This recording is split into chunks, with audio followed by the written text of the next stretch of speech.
আচ্ছা, শরৎচন্দ্র চট্টোপাধ্যায়ের দেবদাসকে আমরা সবাই একটা কালজয়ী প্রেমের গল্প হিসেবেই তো জানি, তাই না? কিন্তু এটা কি শুধুই একটা প্রেমের গল্প, নাকি তার চেয়েও অনেক বেশি কিছু? এটা আসলে একটা গভীর মনস্তাত্ত্বিক আর সামাজিক ট্র্যাজেডির গল্প। চলুন আজ আমরা এই ট্র্যাজেডির ব্যবচ্ছেদ করে দেখি। কেন একটা নিষ্পাপ ভালোবাসা এমন ভয়ঙ্কর পরিণতির দিকে এগিয়ে গেল? আর এর পেছনে আসল দায়টা কার ছিল, সমাজের নাকি দেবদাসের নিজের? গল্পের শেষে লেখকের নিজের এই কথাটা দিয়ে শুরু করা যাক। ভাবুন তো, একজন লেখক তার নিজের তৈরি করা চরিত্রের জন্য কতটা কষ্ট পেলে এমন কথা লিখতে পারেন। এই আরতিটাই যেন পুরো গল্পের মূল সুরটা আমাদের কানে পৌঁছে দেয়। আমরা এখানে শুধু একটা গল্প পড়ছি না, আমরা আসলে একটা পরাজিত আত্মার ধ্বংসের সাক্ষী হতে চলেছি। এই বিয়োগান্তক পরিণতির কারণটা বুঝতে হলে আমাদের গল্পের প্রত্যেকটা স্তর একটু একটু করে খুলে দেখতে হবে। আমরা দেখব কিভাবে শৈশবের সেই সহজ সরল ভালোবাসা থেকে শুরু করে সমাজের কঠিন বাধা আর দেবদাসের নিদের ভেতরের দুর্বলতা, এই সবকিছু মিলেমিশে এই মর্মান্তিক পরিণতিটা তৈরি করেছিল। গল্পের শুরুটা হয় তালসোনাপুর গ্রামে। ছবিটা একবার কল্পনা করুন, একদিকে বিশাল জমিদার বাড়ির ছেলে দেবদাস আর অন্যদিকে এক সাধারণ মধ্যবিত্ত পরিবারের মেয়ে পার্বতী। তাদের শৈশবটা ছিল একেবারে রূপকথার মতো, একসাথে পাঠশালায় যাওয়া, খেলাধুলা করা, আবার ছোট ছোট কারণে ঝগড়া আর অভিমান, এভাবেই তারা বড় হচ্ছিল। আর এই বন্ধুত্বটা যখন কৈশোরে পা দিল, তখন কখন যে সেটা একটা গভীর ভালোবাসার রূপ নিল তা হয়তো তারা নিজেরাও ঠিকমতো বুঝে উঠতে পারেনি। তাদের সম্পর্কটা ছিল একদম সহজ, জলের মতো, একজন আরেকজনকে ছাড়া ভাবতেই পারত না। কিন্তু তারা তখনও জানত না এই সহজ সরল সম্পর্কের ওপর ভাগ্যের কি নির্মম পরিহাস অপেক্ষা করছে। আর ঠিক এখানেই গল্পের আসল ভিলেনের প্রবেশ ঘটে। না, কোনো মানুষ নয়, ভিলেনটা ছিল বিংশ শতাব্দীর শুরুর দিকের বাংলার সেই কঠোর রক্ষণশীল সমাজ ব্যবস্থা। এই সমাজই দেবদাস আর পার্বতীর ভালোবাসার সামনে একটা দুর্ভেদ্য প্রাচীর হয়ে দাঁড়িয়েছিল। দেখুন, দুই পরিবারের মধ্যে সামাজিক আর অর্থনৈতিক পার্থক্যটা ছিল আকাশ আর পাতালের মতো। একদিকে দেবদাসের প্রভাবশালী জমিদার পরিবার, যাদের কাছে বংশমর্যাদাই সব, আর অন্যদিকে পার্বতীর সাধারণ মধ্যবিত্ত পরিবার, যাদেরকে দেবদাসের পরিবার তাচ্ছিল্য করে বলতো বেচা কেনা ছোট ঘর। এই শ্রেণীগত অহংকার আর মিথ্যে সম্মানবোধই তাদের ভালোবাসাকে অস্বীকার করার মূল কারণ হয়ে দাঁড়ায়। আসলে তাদের ভালোবাসার শত্রু কোনো নির্দিষ্ট মানুষ ছিল না, শত্রু ছিল আস্ত একটা ব্যবস্থা, যার নাম সামন্ত প্রথা। এই ব্যবস্থায় ব্যক্তির আবেগ, ইচ্ছে বা ভালোবাসার কোনো দামই ছিল না। বংশের সম্মান আর সামাজিক মর্যাদাই ছিল শেষ কথা। দেবদাসের ট্র্যাজেডিটা আসলে এই সামন্ততান্ত্রিক মানসিকতার কাছে একটা নির্মম বলিদান ছাড়া আর কিছুই নয়। চলুন এবার সমাজের চাপ থেকে একটু সরে এসে দেবদাসের নিজের মনের ভেতরটায় ঢোকা যাক। কারণ এই ট্র্যাজেডির জন্য শুধু সমাজ দায়ী ছিল না, দেবদাসের নিজের ভেতরের দ্বন্দ্ব, তার দুর্বলতা আর সিদ্ধান্তহীনতাও কিন্তু সমানভাবে দায়ী ছিল।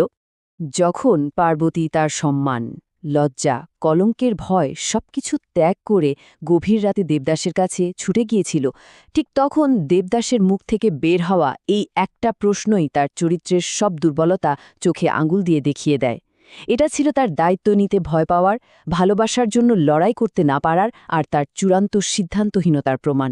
দেবদাসের আসল ট্র্যাজেডিটা ছিল এই দুইটা রাস্তার মধ্যে এসে কোনোটাকেই বেছে নিতে পারেনি। একদিকে ছিল পরিবারের সম্মান রক্ষার দায়িত্ব আর অন্যদিকে পার্বতীর প্রতি তার ভালোবাসা। এই দুই নৌকায় পা দিয়ে চলতে গিয়ে সে মাঝপথেই ডুবে যায়। অনেকে তার এই অবস্থাকে শেক্সপিয়ারের হ্যামলেটের সে বিখ্যাত দ্বিধার সঙ্গে তুলনা করেন। কিন্তু প্রশ্নটা হলো, সে কি সত্যি পরিস্থিতির শিকার ছিল, নাকি নিজের ভীরুতার কাছেই হেরে গিয়েছিল? আর এটাই ছিল গল্পের টার্নিং পয়েন্ট। সে সমস্যার মুখোমুখি না হয়ে সমস্যা থেকে পালিয়ে গেল। কলকাতায় পালানোটা ছিল তার সবচেয়ে বড় ভুল। নিজের দুর্বলতার কারণে সে শুধু পার্বতীকেই নয়, নিজের পুরো ভবিষ্যৎটাকেই একটা অন্ধহীন অন্ধকারের দিকে ঠেলে দিল। এখান থেকেই তার আত্মহননের যাত্রাটা আসলে শুরু হয়ে যায়। কলকাতায় এসে দেবদাস আশ্রয় নিল মদের বোতলে, কারণ পার্বতীকে হারানোর যন্ত্রণা আর নিজের অপরাধবোধ থেকে পালানোর জন্য তার কাছে এটাই একমাত্র সহজ পথ মনে হয়েছিল। সে নিজেকে এমন এক অন্ধকার জগতে ডুবিয়ে দিল যেখান থেকে ফেরার আর কোনো রাস্তা খোলা ছিল না। দেবদাসের পতনের পথটা ছিল খুব করুণ আর খুব দ্রুত। কলকাতা শহরটা হয়তো তার মুক্তির জায়গা হতে পারত, কিন্তু চুনিলালের মতো বন্ধুর পাল্লায় পড়ে সেটাই হয়ে উঠল তার ধ্বংসের মঞ্চ। আর সেখানেই তার জীবনে আসছে চন্দ্রমুখী। এরপর মদই হয়ে ওঠে তার দিন আর রাতের একমাত্র সঙ্গী। দেবদাসের এই ভাঙাচোরা জীবনে দুই নারীর ভূমিকা ছিল সবচেয়ে গুরুত্বপূর্ণ, পার্বতী আর চন্দ্রমুখী। তারা দুজন যেন দুটো আলাদা পৃথিবীর প্রতীক, আর দেবদাস ছিল এই দুই পৃথিবীর মধ্যে আটকে পড়া একটা দিশাহারা আত্মা। পার্বতী ছিল দেবদাসের ফেলে আসা সুন্দর অতীত, তার কৈশোরের স্মৃতি, যে এখন সমাজের নিয়মের বেড়াজালে দ্বন্দ্বী। আর অন্যদিকে চন্দ্রমুখী ছিল তার যন্ত্রণাময় বর্তমানের একমাত্র আশ্রয়।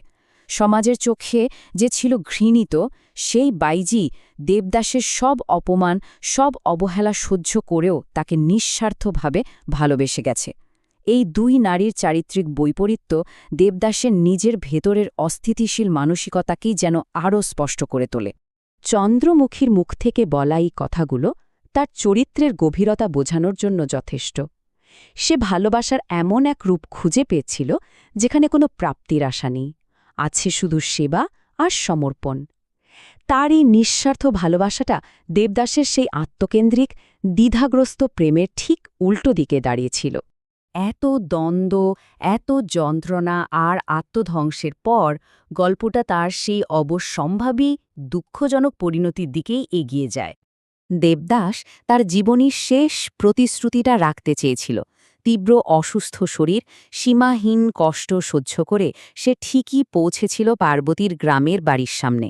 কিন্তু হায়, তার পৌঁছামোটা যে অনেক অনেক দেরি হয়ে গিয়েছিল। আর এখানে গল্পের সবচেয়ে মর্মান্তিক আর নিষ্ঠুর পরিহাসটা লুকিয়ে আছে। যে সামাজিক প্রথা, যে বংশমর্যাদার দেয়াল তাদের জীবনে এক হতে দেয়নি, মৃত্যুর শেষ মুহূর্তেও সেই দেয়ালটাই তাদের মাঝে দাঁড়িয়ে রইল। পার্বতী খবর পেয়েও ছুটে এসে তার দেবদাসকে শেষবারের মতো দেখতে পারল না। একটা বন্ধ দরজা তাদের অসমাপ্ত ভালোবাসার গল্পের ওপর চিরদিনের জন্য জবনিকা টেনে দিল। এই প্রশ্নটাই হয়তো দেবদাসকে ১ শতাব্দীরও বেশি সময় ধরে এত প্রাসঙ্গিক করে রেখেছে। এটা কি শুধু একটা দুর্বল, সিদ্ধান্তহীন মানুষের গল্প, নাকি একটা কঠোর, অনুভূতিহীন সমাজ ব্যবস্থার হাতে একটা নিষ্পাপ প্রেমের বলি হওয়ার গল্প? উত্তরটা হয়তো এই দুয়ের মাঝামাঝি কোনো এক জায়গায় লুকিয়ে আছে। আর এখানেই শরৎচন্দ্র চট্টোপাধ্যায়ের আসল সার্থকতা।